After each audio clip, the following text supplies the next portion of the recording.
বলছি লেখাপড়া শিখেছো? লেখাপড়া? হ্যাঁ। লেখাপড়া? হ্যাঁ। বিয়ে সেকেন্ড ইয়ার। কমপ্লিট? না না, আনকমপ্লিট। মানে ফেল করেছো? ইচ্ছা মতো ফেল করেছি। কেন? ওই মাস্টারদের কথা আমি শুনবো? হ্যাঁ? কখনো পাস করবো, কখনো ফেল করবো, সব ব্যক্তিগত ব্যাপার। মাস্টারদের কথা শুনে লেখাপড়া সে পাগল হয়ে রাস্তায় ছুটি আর সি এইসব করে রে। মানে নিজে নিজে মাস্টার? নিজেই সব। সত্যি বাবা, এ কি মাস্টার, আমি অবাক হয়ে আছি। আচ্ছা ঠিক আছে, বলছি বাড়িতে কি করা হয়? বাড়িতে 70টা মশায় চোরাত হয়। কার মোষ? কে চোরা? আমার মোষ, আমি চোরাই। ইয়া? আমার পা দেখে বুঝতে পারছি না, আমি তো মহিষাসুর তো।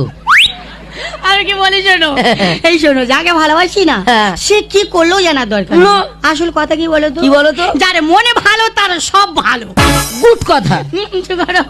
আচ্ছা ভালো হয়েছে, বলছি আমার ভালো লাগছে। তোমার হেভি লাগছে তো, কেউ কেউ তুলে না জানো কপাল ভালো। কে নিয়ে যাবে? যদি নিয়ে যায় তুমি নিয়ে যাবে। আর শরীর কেমন আছে? আচ্ছা আমি কি বলি, বলছি লেখাপড়া শিখেছো? লেখাপড়া? হ্যাঁ। লেখাপড়া